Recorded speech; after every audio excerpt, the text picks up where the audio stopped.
오늘 읽어주신 본문 열왕기상 8장은 솔로몬이 성전을 건축한 후에 그가 취하는 5가지의 행동을 보여줍니다. 이제 성전 건축을 단 후에 첫 번째는 하나님의 언약궤를 지성소에 가져오는 것입니다. 지성소에 가져와서 이제 안치를 시키게 되는 것이죠. 두 번째는 솔로몬이 백성들을 향해서 연설을 행합니다. 그리고 세 번째는 솔로몬이 하나님 앞에 기도를 드리죠. 그리고 네 번째는 이스라엘 백성들을 축복하고요. 그리고 마지막으로는 성전 봉헌을 하게 됩니다. 이 5가지의 내용이 있는데요. 이 5가지의 내용 가운데 가장 가운데 위치하면서도 열왕기상 8장을 보면 제일 가운데 위치하면서도 가장 많은 분량을 차지하고 있는 것이 바로 기도입니다. 하나님 앞에 기도. 근데 그 기도하는 22절을 보면 그의 몸의 태도는 서서 기도를 해요. 그리고 백성들을 향해서 축복을 하고 두 손을 들고 축복 기도를 하려고 했던 것 같아요.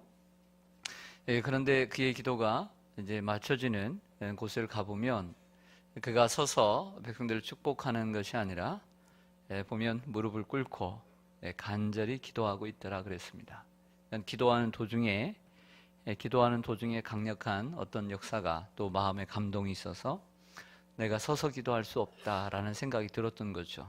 성경을 유심히 보면 서서 시작을 했던 기도가 마지막에는 무릎 꿇고 간절히 기도하는 기도로 바뀌는 것을 보게 됩니다. 우리가 기도할 때도 그러잖아요. 간절히 기도할 때는 우리들의 몸의 모습도 달라지는 것을 보게 됩니다. 자, 그 기도의 내용을 보면 9가지로 나눌 수가 있거든요. 9가지의 내용을 한번 들어보세요. 첫 번째는 다윗의 왕국을 위한 기도를 합니다. 우리 다윗의 왕국이 영원케 하옵소서. 두 번째 기도는 바로 오늘 본문이에요. 오늘 읽어주신 본문인데 하나님 이 성전에서 드리는 어떠한 기도도 왕의 기도로부터 시작하여 백성의 기도까지 모든 기도를 하나님 들어주시옵소서. 세 번째는 맹세에 대한 기도입니다. 잘못된 맹세나 어떤 억울한 자들에 대한 이러한 기도를 합니다. 네 번째는 전쟁에 패할 때 돌아오게 해달라고 하는 이러한 기도를 드립니다.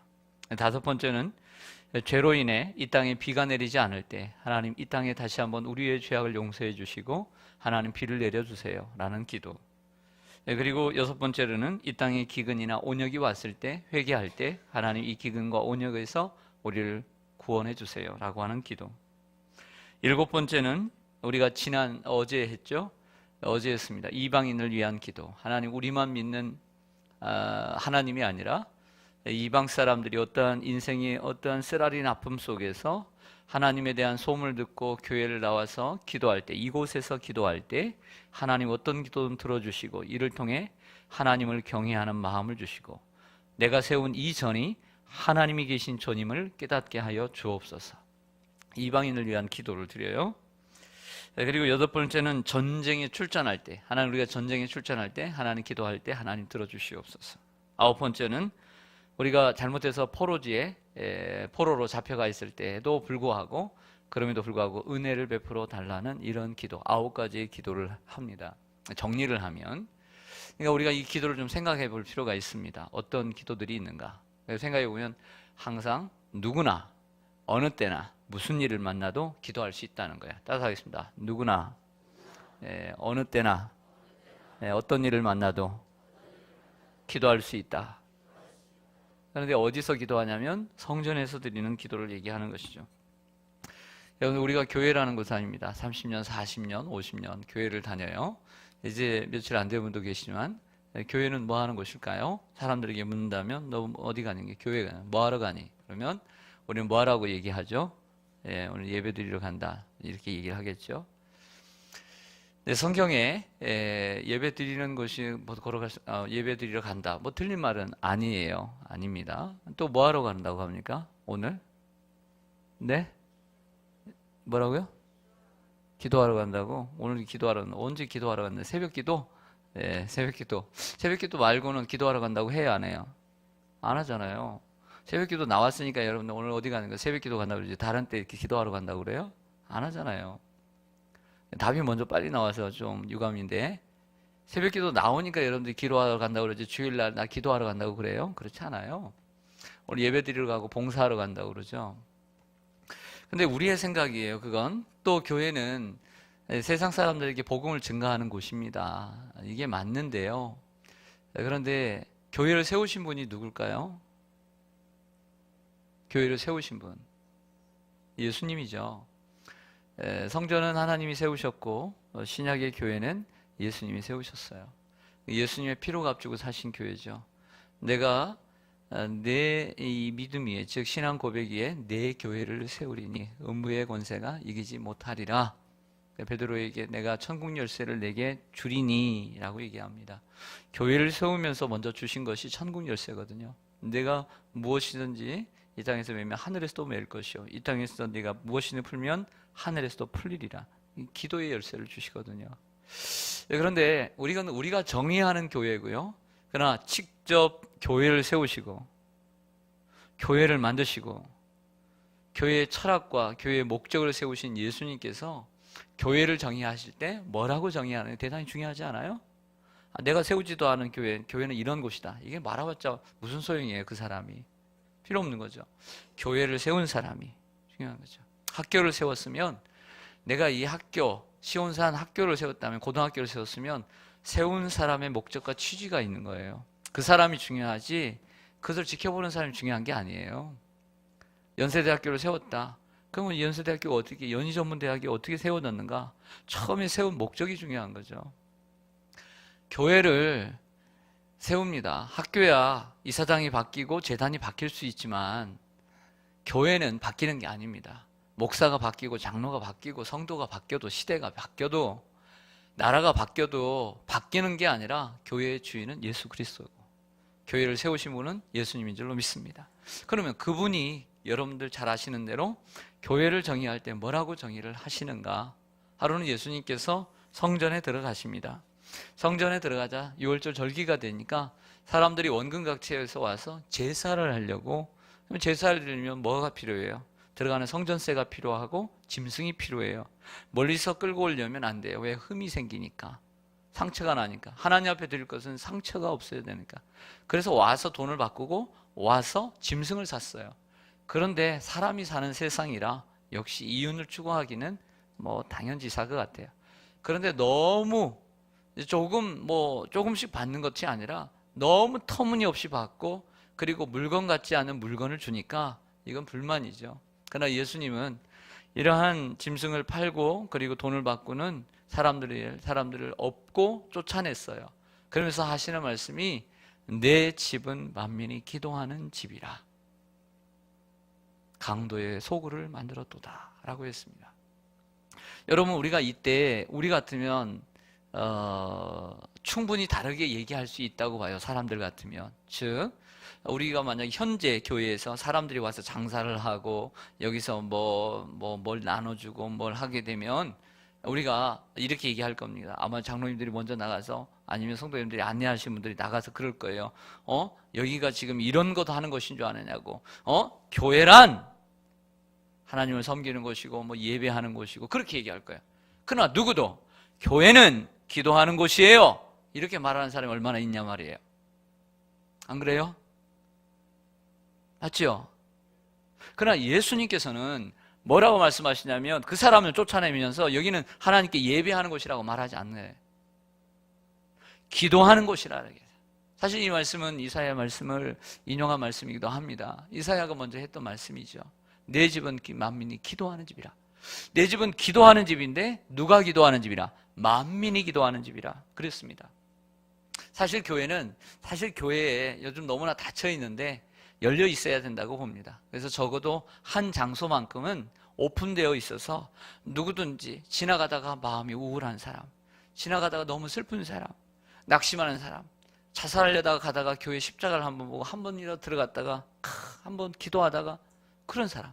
그래서 교회는 적어도 어느 한 초소는, 여기 많은 사람들이 왔다 갔다 하면 안 되지만, 이상한 사람들이 왔다 갔다 하면 안 되지만 자유롭게 기도할 수 있는 공간은 교회가 만들어 놔야 된다, 이런 생각입니다. 여러분 동의하십니까? 적어도 그래야 돼. 근데 요즘 교회는 어때요? 개척교회는 요즘은 더 닫아놓습니다. 그나마 큰 교회일수록 하나씩 열어놓는 경우도 있어요. 근데 참 좋은 경우는 이제 작은 곳을 열어놓는데, 저기 상계동에 가니까 꽃동산 교회하고 그 옆에 노원 상계교회가 비슷하게 생겼는데요. 층이 높은데 3층으로 돼 있어요. 이게 본당이 있고 1층, 2층, 3층. 정말 큰데 비슷하게 생겼어요. 그 한 거리에서. 그 상계제일교회 노예가 있어가지고 시간 날 때 잠깐 나와서 요즘 무슨 교회가 있나 그랬더니 노원 그 순복음교회가 있고 상계 그 꽃동산 교회가 있더라고요. 꽃동산 교회는 이제 우리 합동 측이고요. 여기 갔더니 비슷해요. 층만 좀 다른데. 그런데 본당이 열려 있더라고요. 본당이. 그래서 조그마한 불빛만 있고 본당이 열려 있어가지고 여기저기서 기도 소리가 항상 울려 퍼지는 모습을 보면서 참 좋구나 이런 생각을 했습니다. 우리 교회 이제 밤에 오시는 분들이야 이제 열쇠를 좀 달라고 하면 되고요. 그리고 낮 같은 경우에는 언제나 지하교회가 열려 있어요. 그래서 적어도 기도실을 오픈하려고 노력을 많이 하고 있습니다. 사랑하는 여러분, 제가 어느 교회를 봤더니요, 우리가 보통 어느 교회 가면 그 교회의 어떤 트레이드 마크를 딱 앞에다가 넣잖아요. 우리 뭐 그리스도의 생명과 축복의 지경을 넓혀가는 교회, 아니면 금천구의 영성을 선도하는 교회, 건강한 그리스도의 제자를 만드는 교회, 이런 표현을 쓰는데 그 교회는 이렇게 이름을 썼어요. 뭐라고 하냐면 새벽을 깨우는 기도, 새벽을 깨우는 교회. 네, 대충 어느 교회인지 아시겠죠? 새벽을 깨우는 교회. 저쪽 강동구에 가면 그러 있습니다. 분당 쪽에 가니까 새벽 교회가 있더라고요. 성도들이 부담스러워서 가겠나? 이런 생각이 들어요. 근데 저 강동구에 있는 그 유명한 교회는 뭐라고 탁 나오냐, 탁 처음에 때 두세 개 나오는데 그 중에 첫 번째가 새벽을 깨우는 교회. 와, 새벽 기도 정말 중요한 거거든요. 근데 그 교회 이름 얘기합시다. 명성교회 본 성가대 이름이 뭔지 아세요? 저는 그 사회자의 목소리를 처음에는 의심했어요. 그래서 다시 리플레이를 했어요. 유튜브에서. 성가대가 여기서부터 쭉 저 2층까지 쭉 한 몇백 명 있었는데 기도 열심히 하는 찬양대의 찬양이 있겠습니다. 찬양대 이름이 뭐라고요? 기도 열심히 하는 찬양대. 그 교회의 모습을 나타내는 거죠. 그래서 찬양대가 노래만 잘하고, 찬양대 보면 안타까우면 찬양만 열심히 하지 기도는 안 나와. 파이예요. 그거 파이. 원치 않아요. 겉으로는 내가 예쁘다 하지만 속으로는 아니에요. 아직 멀었구나. 이런 생각해요, 솔직히. 네. 찬양만 잘하면 뭐 합니까? 기도가 있어야 찬양이 있는 거죠. 할렐루야. 네. 새벽 기도 나오지 않고 열심히 기도하지 않는 성도, 솔직히 그냥 시키고 싶지 않아요. 직분 주고 싶지 않아요. 기도 열심히 하지 않고 예배 열심히 드리지 않는, 겉으로는 사회적인 명성이 있고 그래도 교회 오래 다녔으니까 때가 되면 받겠지라고 하지만 자격 없으면 안 받아야 돼요, 솔직히. 열심히 기도하고 예배 드려야죠. 그래야 본이 되고, 그리고 나다운 성도가 있어야 그 다음에 나를 닮는 성도가 생겨나는 거죠. 근데 나 같은 성도, 기도 안 하고 예배 안 드리는 성도, 이런 성도가 생기면 그 뒤에 어떤 성도가 생겨나겠어요? 저런 사람도 직분이 받을 수 있구나, 중직이 될 수 있구나, 이런 생각할 거 아니에요. 그러면 안 된다는 거죠. 내가 바른 성도가 돼야 그 다음에 또 나를 닮은 성도가 나오는 거죠. 할렐루야. 동의하십니까? 네. 사랑하는 여러분, 목회자도 그래요. 마틴 로이드 존스는 이런 말을 했어요. 모든 설교자에게 물어봐라. 설교하시는 것이 쉽겠느냐, 기도하는 것이 쉽겠느냐. 대부분의 설교자들이 말할 것이다. 설교하는 것이 쉬울 것이다. 이게 무슨 얘기냐면, 목회자도 어려운 것이 바로 기도라는 거예요. 기도. 기도에는 왜 기도가 어려운가? 기도는 그 가운데 간절함이 있어야 되고, 열렬함이 있어야 되고, 지속적인 것이 있기 때문에. 한 번 기도하고 되는 것이 아니라 열렬함이 있어야 돼요. 간절함이 있어야 돼요. 기도는 남들과 얘기하고 그냥 토크를 하는 시간이 아니에요. 하나님 앞에 마음을 들여야 되는 시간이고, 혼자 열을 쏟아야 되는 시간이기 때문에 요즘 현대인들은 그거 더 즐기려고 하지 않아요. 편한 시간, 남들하고 같이 차 하면서 커피 마시면서 두세 시간, 시간 가는 줄 몰라도 하나님과의 관계 속에서 두세 시간, 2, 3분도 어려운 사람들이 많아요. 그래서 기도가 어려운 거예요. 솔직히 그렇지 않습니까? 여러분 중에 기도하시는 많은 분들, 기도를 열심히 하는 분들 참 귀한 분들이라고 생각합니다. 그러나 나왔다 안 나왔다, 여러분들 지속성이 필요해요. 새벽기도 오늘 이제 특세 나오고 안 나온다? 아닙니다. 지속적으로 나와야 됩니다. 한 번만 뜨겁게, 몇 번만 뜨겁게 하는 게 아니라 지속적으로 열렬히 하는 분, 그런 생각이 들죠. 저러분 내가 10분만 있으면 좋겠다. 아니 5분만 있어도 좋겠다. 이런 생각. 우리 교회가 정말 변화되고 뒤집어지겠다. 하나님 은혜 주실 것 같다. 이런 생각이 들 때가 있어요.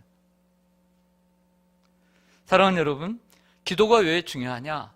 기도는 하나님을 경외하는 여러 가지 수단과 방법 가운데 우리가 하나님을 진심으로 경외한다라고 할 때 그 하나님을 경외하는 그 수단 가운데 최고의 모습이기 때문이에요.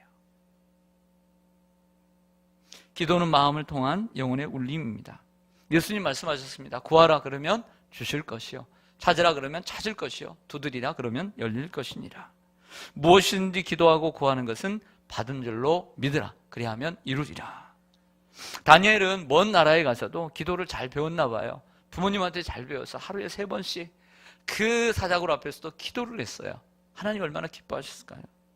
요나는 불순종의 아픔을 경험하면서 물고기 뱃속에서 성소를 향해 기도했다라고 요나서 2장은 말합니다.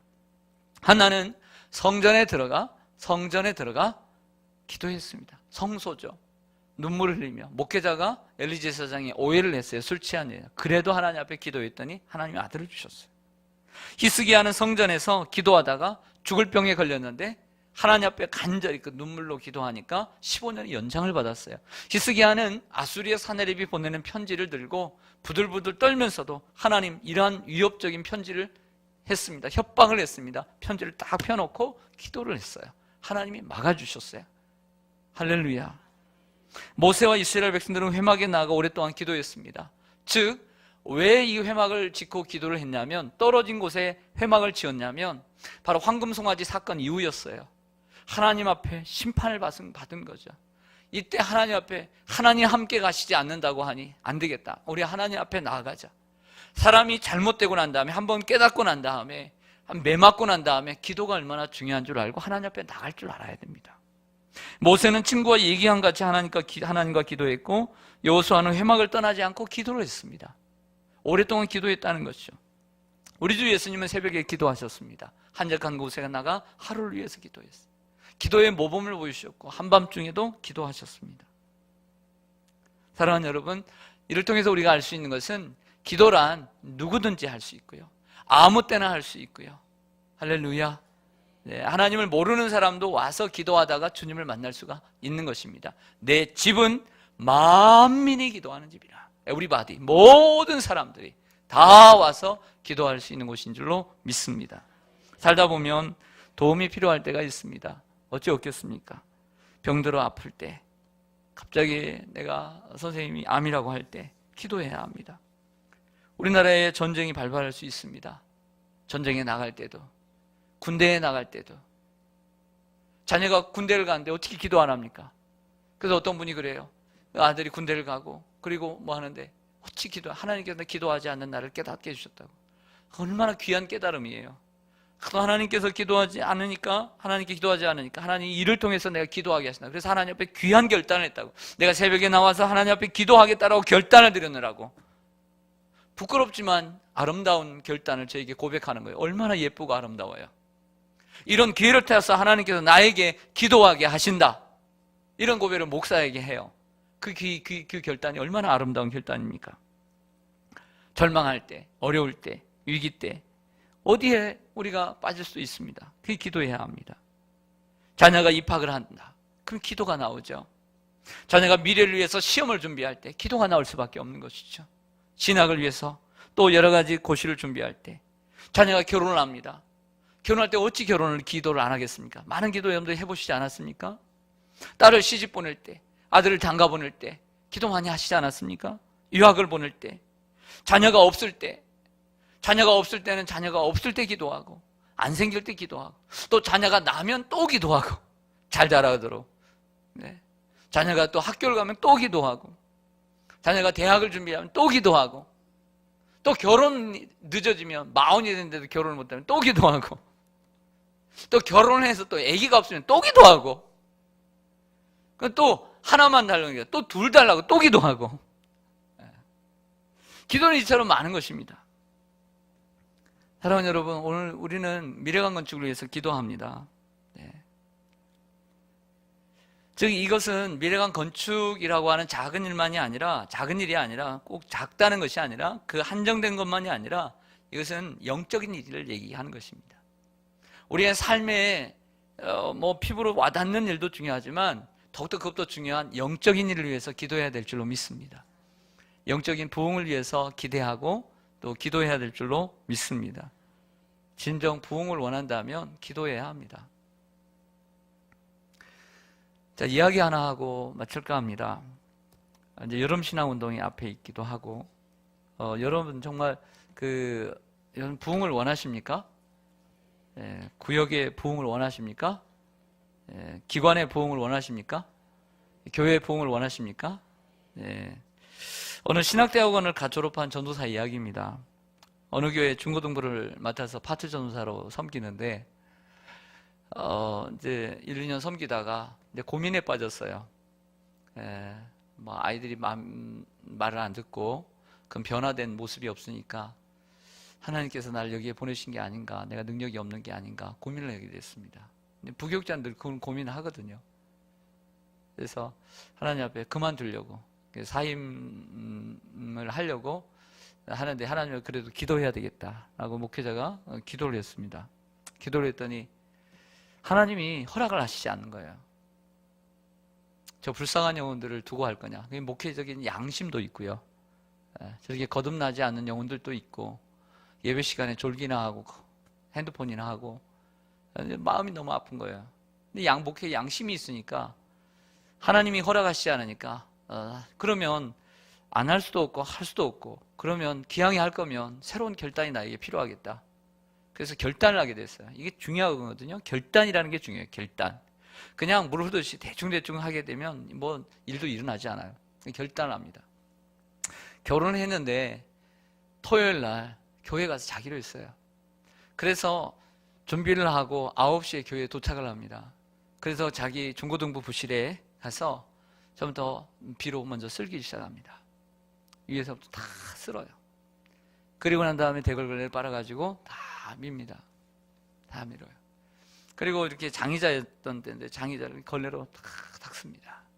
그리고 이 방석이 떨어졌는데 그 방석까지도 다 열어가지고 다 닦고, 방석 닦고 닦습니다. 그 마지막으로 강대상을 닦았대요. 강대상을 닦았어요. 그렇게 하면 1시간 반 정도 걸리면 땀이 흠뻑 섞습니다. 그러니까 화장실에 가서 다시 세수를 하고, 그리고 준비를 하고, 이제 그때부터 이제 기도에 들어갑니다. 기도에 들어가서 어떨 때는 한 2시간, 어떨 때는 동이 터오는 시간까지, 새벽 기도를 드리는 시간까지 이렇게를 몇 년을 하냐면 2년 반을 해요. 2년 반. 전도사가. 그러더니 예배에 아이들이 조금씩 변해가더래요. 변해가는데 조금씩 예배 분위기가 달라지고, 그때 2년 반 되니까 그때 변해가더랍니다. 그분의 간증을 한번 제가 읽어보겠습니다. 어느 해 여름밤에 하나님께서 말씀을 전하도록 기회를 주셨습니다. 그날 설교단에 오르는 순간 저의 마음과 전신이 하나님의 손에 붙잡혀 있으며, 하나님께서는 일찍이 경험하지 못한 어떤 일을 이 한편의 설교를 통하여 하실 것이라는 신적인 확신이 저를 사로잡았습니다. 그리고 저는 설교가 행해지는 예배 장소 바깥에서 배회하는 모든 사람들을 전부 들어오도록 강권하였습니다. 그리고 예배 순서를 따라 설교하기 시작했습니다. 설교할 본문은 예루살렘의 멸망을 예고하며 우시던 예수 그리스도의 모습이 기록된 누가복음 19장 41절에서 44절까지의 본문이었습니다. 설교는 1시간 남짓 계속되었고, 설교가 계속되는 동안 무엇인가 손을 대면 곧 터질 것 같은 경건한 슬픔이 교회당을 크게 엄습하였습니다. 설교가 계속되는 동안에 여기저기서 억제된 흐느낌이 약간은 어두운 시골의 교회당을 가득 메웠습니다. 그들은 마치 한 말씀이라도 더 듣기 위해서 복받치는 서름을 참고 있는 것 같았습니다. 교회는 깊은 산중에 자리했고 때는 어두운 밤이었습니다. 밖에는 폭우와 번개를 동반한 세찬 비바람이 휘몰아치고 있었습니다. 죄의 심각성과 하나님의 진노하심에 대해 설교할 때 순간순간 하늘이 찢어지는 것 같은 굉음이 들렸고 먼 산기슭에 벼락 떨어지는 소리가 들렸습니다. 기이한 빛이 교회당 안에 번뜩이면서 설교는 절정을 향하여 치달았습니다. 저는 오랜 세월이 흐른 지금도 성령께서 설교를 듣는 회중들의 마음을 움직이는데 그러한 자연 환경을 사용하셨다고 생각합니다. 설교가 끝나자마자 마치 총에 맞은 짐승들의 울부짖음 같은 비통한 부르짖음이 온 교회당 안에 가득하였고 그 부르짖음이 어찌나 극도에 달했는지 집회하는 예배당에 천장이 찢어지는 것 같은 느낌을 받았습니다. 그들의 울부짖음은 고요한 밤하늘에 이따금 울려 퍼지는 천둥 소리를 타고 골골이 휘돌아 나갔습니다. 사람들은 설교 중에 극심한 충격으로 정신을 잃고 쓰러지기도 했습니다. 영적으로 눌린 자들을 드러내시고 경련과 비명 속에 귀신들이 나갔습니다. 설교를 듣던 사람들은 밑도 끝도 없는 깊은 죄의식에 사로잡혀서 자신을 가리켜 죄악 덩어리라고 고백하였습니다. 자신에 대한 이러한 패배감은 예수 그리스도에 대한 시몬의 예언을 생각나게 하였습니다. 이 복된 패배감은 그리스도에 대한 갈망으로 이어졌습니다. 저녁 7시 30분경에 시작된 예배는 이튿날 새벽 1시 반이 되었는데도 끝나지 않았습니다. 어떤 사람들은 일어선 채 벽을 붙들고 앉는 것도 잊어버린 상태에서 2시간이 넘도록 폭포수 같은 눈물로 회개하였습니다. 성령께서는 집회의 인도자를 밀치고 스스로 예배를 주관하셨습니다. 성령께서 임하셨고 죄인들의 마음을 녹이셨으며 회개가 끝나자 성령의 각양 은사들은 회중을 뒤덮었습니다. 그것은 분명히 은혜 체험 이상의 사건이었습니다. 회중 가운데 괄목할 만한 변화는 그 이후에 일어났습니다. 이전까지만 해도 하나님의 말씀을 전할 때 설교자로서 그들 앞에서 느끼는 저의 느낌은 목석 앞에서 설교하고 있다는 느낌이었습니다. 단지 귀를 기울일 뿐 아무런 느낌도 설교를 통해 기대하지 않았습니다. 후일 그들이 저의 말씀 증거를 설교가 아니라 단지 소리로 느꼈다고 수레하며 말씀에 대한 자신들의 태도를 후회하였습니다. 그때 놀라운 일이 있고 난 후에 제일 먼저 달라진 것은 예배였습니다. 대다수의 사람들이 하나님 말씀을 듣고 하나님을 찬양하고 기도하는 것 외에 주일날에 아무것도 기대하지 않는 것처럼 보였습니다. 그들은 짧으면 1시간 반, 길면 약 3시간 가까이 계속되는 말씀을 마음을 다하여 경청하였습니다. 설교를 듣는 회중들의 모습은 마치 석고상을 깎아놓은 것 같았습니다. 회중석에서는 설교가 시작되어서 끝날 때까지 추호의 미동도 없었습니다. 그 후 헤아릴 수 없는 날 동안 설교했지만 이런 일이 똑같이 일어남을 보지 못하였습니다. 후일에야 그것이 참된 영적 부흥이었다는 것을 알았습니다. 끝없는 고통과 대적이 둘러싸고 있었으나 제 인생 어느 때도 그렇게 행복한 시간은 없었습니다. 이러한 영적인 부흥은 어디서 났다고 생각하십니까? 이러한 영적 부흥이 분주한 삶 가운데 나타나는 것이 아니라 2년 반 동안의 눈물의 기도를 통해 나타난 줄로 믿습니다. 부흥을 위해서 우리가 얼마나 기도하고 있는지 생각해 봐야 합니다. 우리의 부서를 위해, 유치부를 위해, 유초등부를 위해, 중고등부를 위해, 청년부의 부흥을 위해 내가 몇 년 동안 지탱하기 위해서 나는 존재하는가? 변화시키려고 존재하는가? 한번 생각해 봐야 합니다.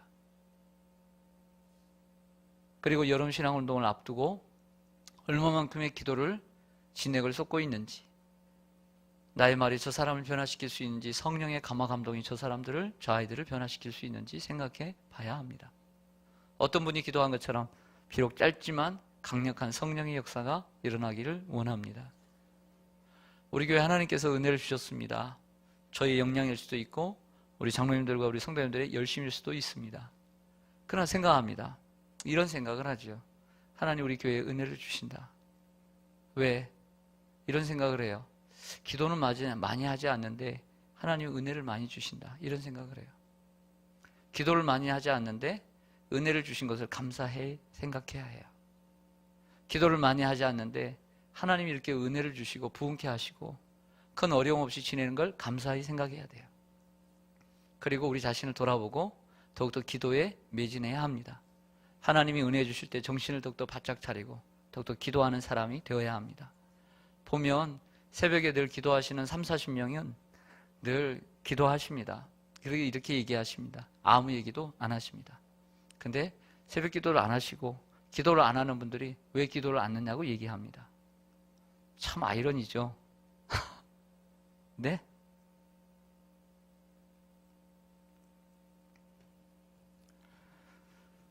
사랑하는 여러분, 기도가 이만큼 중요하다는 걸 우리가 다시 한번 깨닫고 기도하기를 원합니다.